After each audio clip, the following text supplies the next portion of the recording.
Hello everyone, this is Shihab and welcome back to another new video. So I hope you all are having a good time by the grace of Almighty. And yes, like as always, I'm also very fine. Today in this video, I'm going to share with you about a very important lesson of English grammar, and that is present perfect tense. Actually, আজকের ভিডিওতে আমরা present perfect tense এর আরো একটি গুরুত্বপূর্ণ rules নিয়ে আলোচনা করব.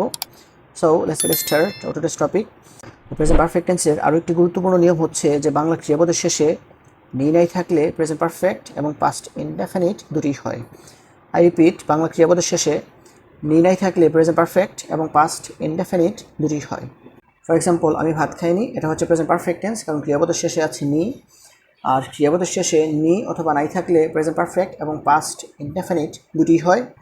এবং যেহেতু সেন্টেন্সটা নেগেটিভ সেন্টেন্স, সেজন্য প্রেজেন্ট পারফেক্ট টেন্সের নেগেটিভ স্ট্রাকচার অনুযায়ী আমাদেরকে সেন্টেন্সটা ট্রান্সলেশন করতে হবে। তো প্রেজেন্ট পারফেক্ট টেন্সের নেগেটিভ স্ট্রাকচার অনুযায়ী আমরা যদি ট্রান্সলেশনটা করি, প্রথমে আমাদেরকে লিখতে হবে সাবজেক্ট। সাবজেক্ট হচ্ছে আমি মানে হচ্ছে আই। তারপর হচ্ছে গিয়ে হ্যাভ অথবা হ্যাজ থেকে আই হ্যাভ। তারপর হচ্ছে গিয়ে নট। তারপর লিখতে হবে ভার্বের পাস্ট পার্টিসিপল। তো খাইনি মানে হচ্ছে খাওয়া, খাওয়া মানে হচ্ছে ইট, আর ইটের পাস্ট পার্টিসিপল ফর্ম হচ্ছে ইটেন।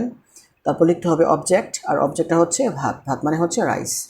আমি ভাত খাইনি মানে হচ্ছে I have not eaten rice. The next one is তিনি আসেননি।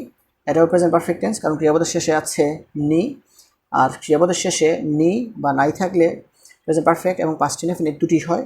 যেহেতু সেন্টেন্সটা নেগেটিভ সেন্টেন্স, সেই জন্য প্রেজেন্ট পারফেক্ট টেন্সের নেগেটিভ স্ট্রাকচার অনুযায়ী সেন্টেন্সটাকে ট্রান্সলেশন করতে হবে। তো প্রেজেন্ট পারফেক্ট টেন্সের নেগেটিভ স্ট্রাকচার অনুযায়ী প্রথমে লিখতে হবে সাবজেক্ট। সাবজেক্ট হচ্ছে তিনি, তিনি মানে হচ্ছে হি। তারপর হ্যাভ অথবা হ্যাজ থেকে হি হ্যাজ, কারণ হি হচ্ছে third person singular number, third person singular নাম্বারের পরে হ্যাজ বসে। তারপর লিখতে হবে নট। তারপর লিখতে হবে ভার্বের পাস্ট পার্টিসিপল। তো আসেননি মানে হচ্ছে খাম, কামের পাস্ট পার্টিসিপল ফর্ম হচ্ছে খাম। তো তিনি আসেননি মানে হচ্ছে হি হ্যাজ নট খাম। দ্য নেক্সট ওয়ান ইজ সে এখনও ঘুমাতে যায়নি। এটাও প্রেজেন্ট পারফেক্ট টেন্স, কারণ ক্রিয়াপদের শেষে আছে নি, আর ক্রিয়াপদের শেষে নি নাই থাকলে প্রেজেন্ট পারফেক্ট এবং পাস্ট ইনডেফিনিট দুটি হয়। তো যেহেতু সেন্টেন্সটা নেগেটিভ সেন্টেন্স, সেজন্য প্রেজেন্ট পারফেক্ট টেন্সের নেগেটিভ স্ট্রাকচার অনুযায়ী সেন্টেন্সটাকে ট্রান্সলেশন করতে হবে। তো প্রেজেন্ট পারফেক্ট টেন্সের নেগেটিভ স্ট্রাকচার অনুযায়ী প্রথমে লিখতে হবে সাবজেক্ট। সাবজেক্ট হচ্ছে সে, সে মানে হচ্ছে হি। তারপর হ্যাভ অথবা হ্যাজ থেকে হি হ্যাজ। তারপর লিখতে হবে নট। তারপর লিখতে হবে ভার্বের পাস্ট পার্টিসিপল। তো যায়নি মানে হচ্ছে গো, আর গো এর পাস্ট পার্টিসিপল ফর্ম হচ্ছে গন। তারপর লিখতে হবে অবজেক্ট। তো অবজেক্টগুলোর মধ্যে একটা হচ্ছে এখনও, এখনও মানে হচ্ছে ইয়েট। আরেকটা হচ্ছে ঘুমাতে, ঘুমাতে মানে হচ্ছে টু স্লিপ অর স্লিপিং। তো ঘুমাতে শব্দটা বাংলা ক্রিয়াপদের কাছাকাছি থাকার কারণে টু স্লিপ শব্দটা ইংলিশ ভার্বের কাছাকাছি লিখতে হবে। আর এখনও শব্দটা বাংলা ক্রিয়াপদ থেকে 2 নম্বর দূরত্ব থাকার কারণে ইয়েট শব্দটাকে ইংলিশ ভার্ব থেকে 2 নম্বর দূরত্ব নিয়ে লিখতে হবে। তো সে এখনও ঘুমাতে যায়নি মানে হচ্ছে he has not gone to sleep yet. তারপর সেন্টেন্সটা হচ্ছে সে কখনও সিলেট যায়নি। এটাও প্রেজেন্ট পারফেক্ট টেন্স, কারণ ক্রিয়াপদের শেষে আছে নি, আর ক্রিয়াপদের শেষে নি অথবা নাই থাকলে প্রেজেন্ট পারফেক্ট এবং পাস্ট ইনডেফিনিট দুটি হয়। এখন যেহেতু সেন্টেন্সটা নেগেটিভ সেন্টেন্স, সেজন্য প্রেজেন্ট পারফেক্ট টেন্সের নেগেটিভ স্ট্রাকচার অনুযায়ী সেন্টেন্সটাকে ট্রান্সলেশন করতে হবে। তো প্রেজেন্ট পারফেক্ট টেন্সের নেগেটিভ স্ট্রাকচার অনুযায়ী প্রথমে লিখতে হবে সাবজেক্ট। সাবজেক্ট হচ্ছে সে, সে মানে হচ্ছে হি।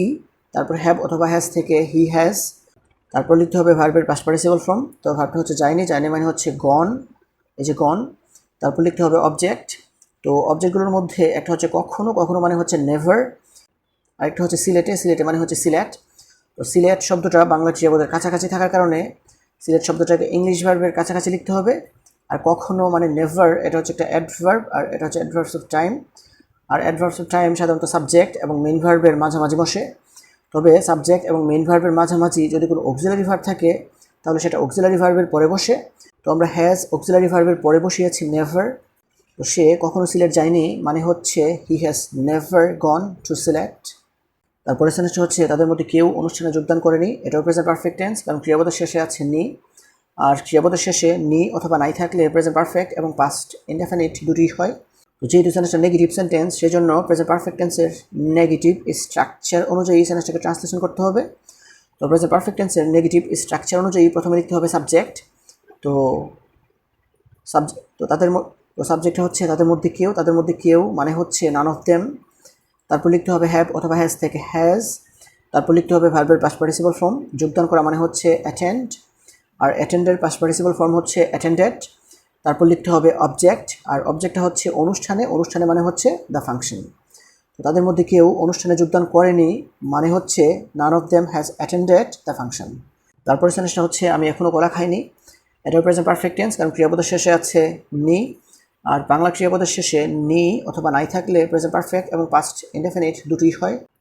আর যেহেতু সেন্টেন্সটা নেগেটিভ সেন্টেন্স, সেজন্য প্রেজেন্ট পারফেক্ট টেন্সের নেগেটিভ স্ট্রাকচার অনুযায়ী সেন্টেন্সটাকে ট্রান্সলেশন করতে হবে। তো প্রেজেন্ট পারফেক্ট টেন্সের নেগেটিভ স্ট্রাকচার অনুযায়ী প্রথমে লিখতে হবে সাবজেক্ট। সাবজেক্টটা হচ্ছে আমি, আমি মানে হচ্ছে আই। তারপরে হ্যাভ অথবা হ্যাজ থেকে আই হ্যাভ, কারণ আই এর পরে হ্যাভ বসে। তারপর লিখতে হবে নট, এই যে নট। তারপর লিখতে হবে ভার্বের পাস্ট পার্টিসিপল ফর্ম। খাইনি মানে হচ্ছে খাওয়া, খাওয়া মানে হচ্ছে ইট, আর ইটের পাস্ট পার্টিসিপল ফর্ম হচ্ছে ইটেন। তারপর লিখতে হবে অবজেক্ট। তো অবজেক্টগুলোর মধ্যে একটা হচ্ছে এখনো, এখনো মানে হচ্ছে ইয়েট, আর একটা হচ্ছে কলা, কলা মানে হচ্ছে বানানা। তো কলা শব্দটা বাংলা ক্রিয়াপদের কাছাকাছি থাকার কারণে বানানা শব্দটাকে ইংলিশ ভার্বের কাছাকাছি লিখতে হবে। আর এখনো শব্দটা বাংলা ক্রিয়াপদ থেকে দূরে থাকার কারণে ইয়েট শব্দটাকে ইংলিশ ভার্ব থেকে দূরে লিখতে হবে। আমি এখনো কলা খাইনি মানে হচ্ছে I have not eaten banana yet.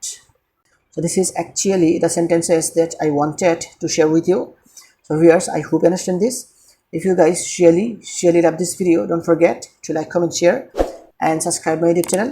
And that's all for the time being. See you again. Wish you all the best of luck. Goodbye.